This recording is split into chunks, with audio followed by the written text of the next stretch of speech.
name is Tracey Cook, and welcome to the podcast series Victim to Victory. This series gives a voice to those that have overcome obstacles in all forms, that dare greatly to share their real stories.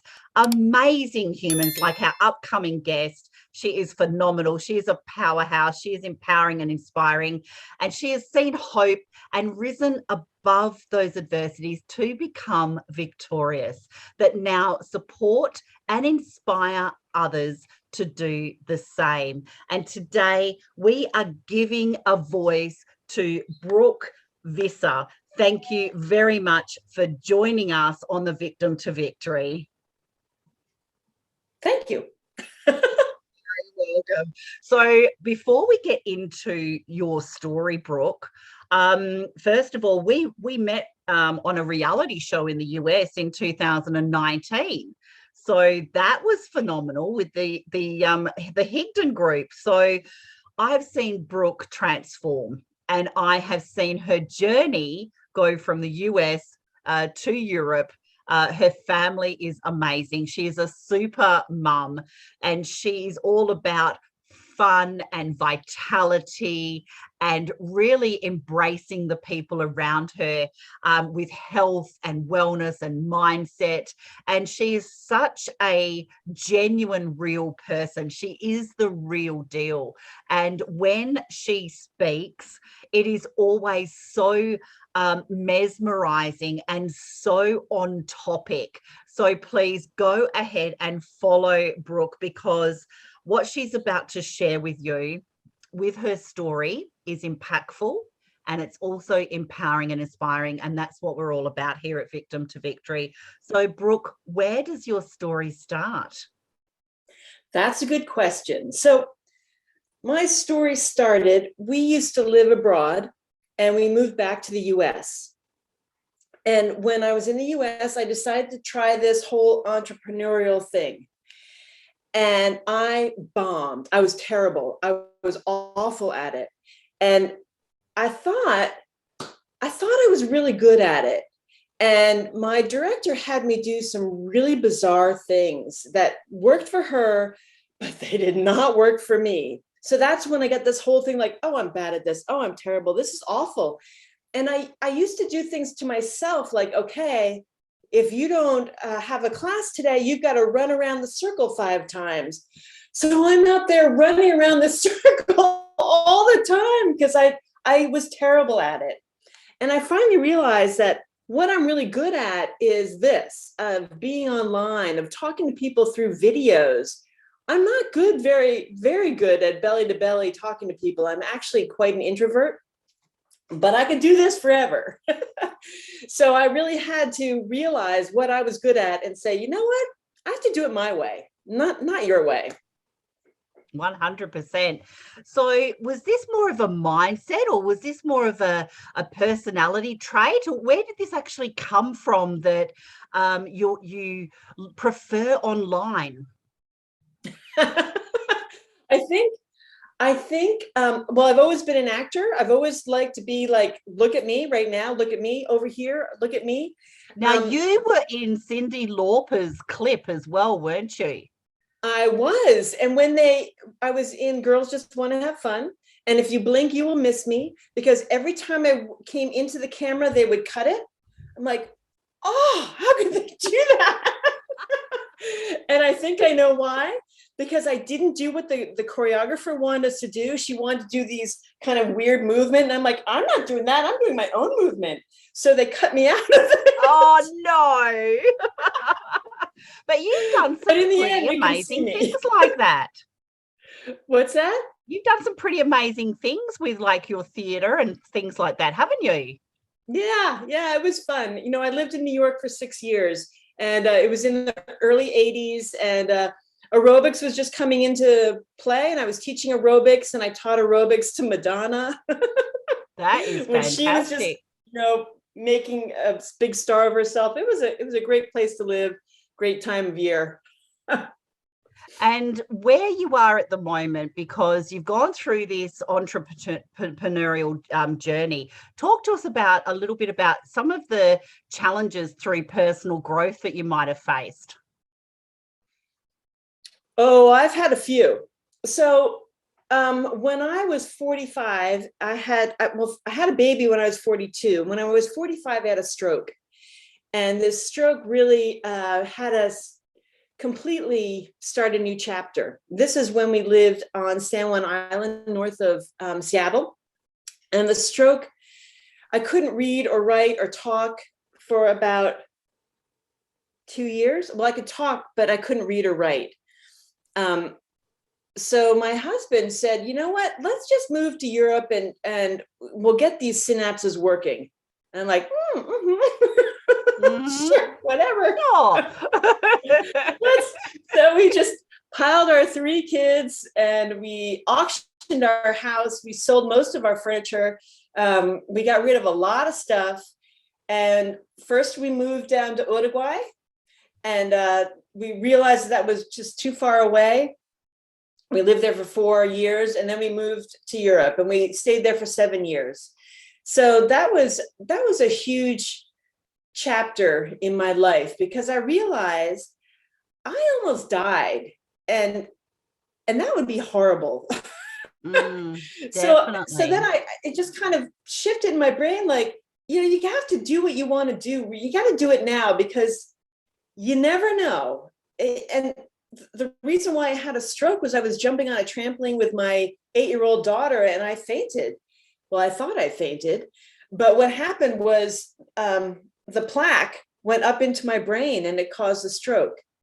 So you never know. You never know. So it's such an important your life now, because you never know.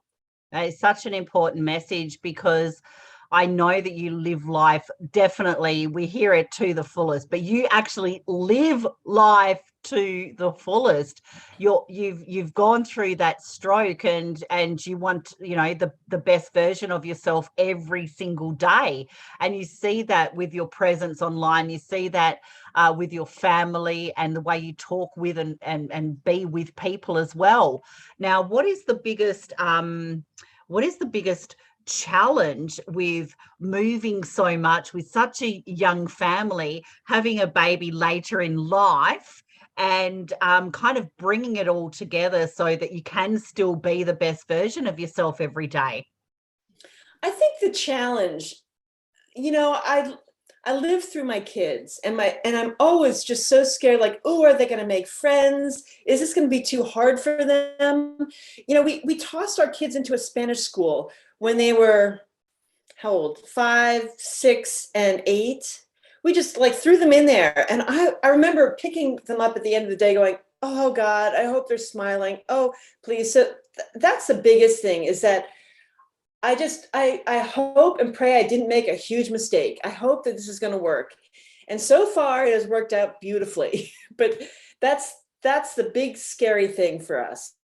Well, it just goes on a roller coaster. There's just going to be ups and downs. And I think no matter where your kids are at school, every mum kind of crosses their fingers there at the end of the day, because we just want our kids to be happy, don't we? And just well-adjusted and good humans, and really, embrace that family unit as well.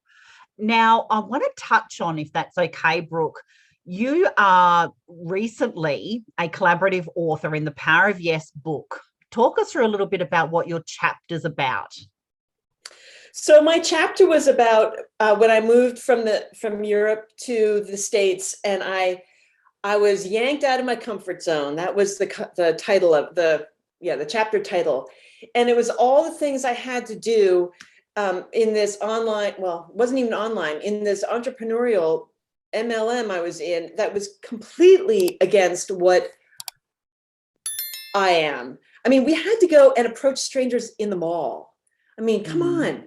No. It's like, hi. Yeah, that's it. I couldn't do that. So it was mortifying. And I kept on blaming myself. It's like, well, I should be able to do this. I'm really good at, being an actress. I could do this. But I was awful at it. It was just horrible. And then I finally realized, no, maybe it's good for her, but it's not good for me. And I just took a 390 turnaround and says, I can do it online, but going belly to belly with people is not my style, and I don't have to do it that way. Oh, definitely. And I know, I mean, especially with the Power Book series and especially being a collaborative author as well, it's about the whole theme of the book as well is, doing business without leaving your comfort zone, because we hear this success happens at the end of your comfort zone. And yes, that's true within reason. But if you're somebody who is just told, just get out there and do this and just get out there and do that, like a cookie cutter type of thing, what is your biggest takeaway about building and growing from your comfort zone and kind of stretching just a little bit every day, like a compound effect? What are your thoughts about that? Well, that's great. I never considered myself a writer. I have an older sister and she's really good at writing, and the teachers always says, oh, you're not very good at this. So from the day one, I said, well, I'm not very good at that. And my mentor, Stacey Hall, she said, well, just try. You can do it. I know you can do it. I said, okay, I could do it. I could do it. So that was, pushing myself beyond what was comfortable for me, but I could do it. You find a place where you say, nope, I'm not good at that. And then you have to realize, like, well, who told you that? And is that true for you, really? Or is that something that was, beaten into as a kid? So you have to look at it with a larger picture and eyes, okay, no, I could do this, like that. And Stacey's great at kind of, really putting things into perspective and getting us to stretch instead of going completely outside the comfort zone as well. So when did you first realize that you wanted to be an author and share your story? When she implied you can do it. Yeah. And it was like a light bulb moment for you, was it, Brooke?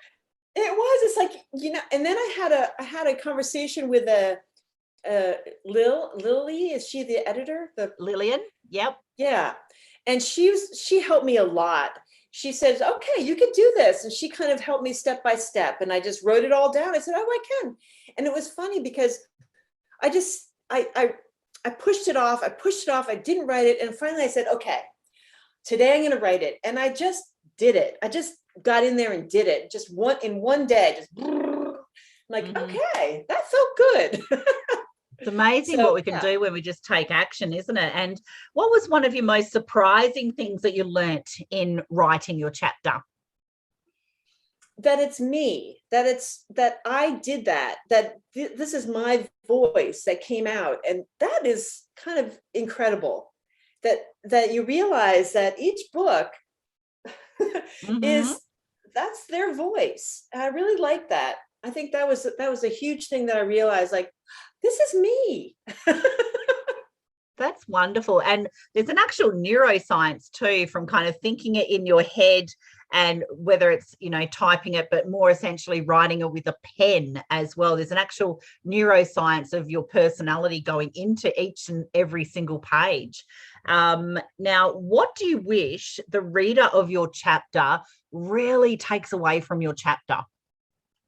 I really wish that people, that it's consistency. And I see so many people online, yelling, oh, this is great. And it goes for like 3 months and then it's gone. And I'm like, well, what happened? Did they just quit? What happened? And you just have to keep doing it and doing it and keep selling it, keep talking about it, keep talking about the results, keep talk over and over, because although we take information in so quickly these days, it takes a while for people to have it land and say, oh, she's still doing that. Oh, it must be really good. It might take a year or two, and people don't have that patience with themselves to keep on going with that consistency. And I hope that people realize that just every day, be consistent. You'll see the results. Oh, I definitely agree with that. It's the compound effect, little daily consistent actions will lead to bigger things, 100%. And do you feel like you need to go out, really, really out of your comfort zone to be successful?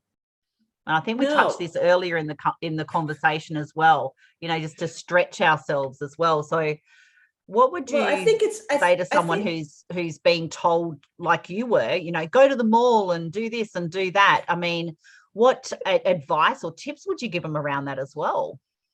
I would,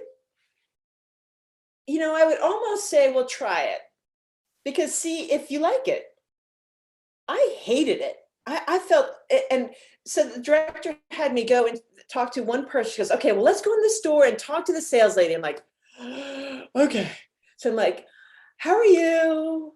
It's nice weather. I never said like, well, what's your name and address? I never did that. And afterwards, she said, well, you've got to ask them for their name and address. Like, I couldn't do that. I just can't do that. So I would try it once, because maybe you love it. Maybe you hate it, but just try it and see what happens. Definitely. And we all have to give something a try, don't we? And what have you got coming up in 2022? What is 2022 going to look like in the Visser household? Well, I'm excited. I've got one daughter who's about to go to college. I've got my son who's also decided he wants to go to college. Cha-ching. I've got a daughter who lives in New York City, but for me, I think I'm going to do a lot. I also host vendor events, and I absolutely love it because I get to use all my little organizational skills that I really enjoy. So will be hosting a lot of those, but also participate in other people's vendor events, because I think that a lot of people, it's all online. Their life is online, and I'm going to show up even more, if you can believe it. And what message would you like to leave our audience on today as well?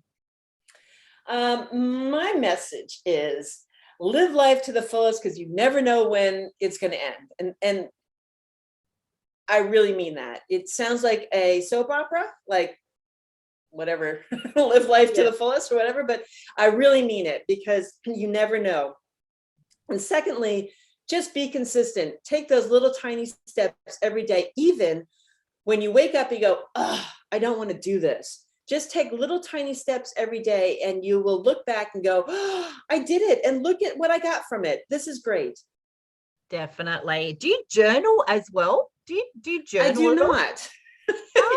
And it's funny. I used to keep tons of journals, and every time we moved, I'm like, throw these away. I had like 7 boxes of journals.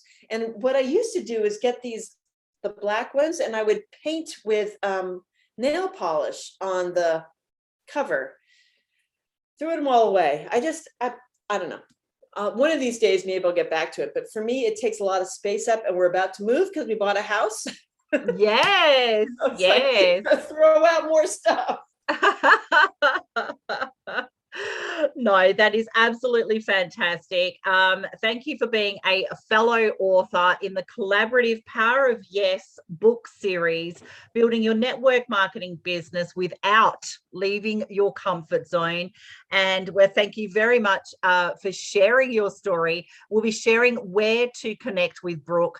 You are so appreciated. There is more to come, and you can find the Victim to Victory podcast series on YouTube, Apple, Spotify, and our Facebook group. So please subscribe, share, comment, and help be the change that the world needs, like our superstar guest here, Brook Visser, and she is on fire. Connect with her and make sure that you read her chapter. It is very, very insightful. Let me leave you with a message of figure out who you are and do it on purpose. Thanks a lot, Brook. Thank you.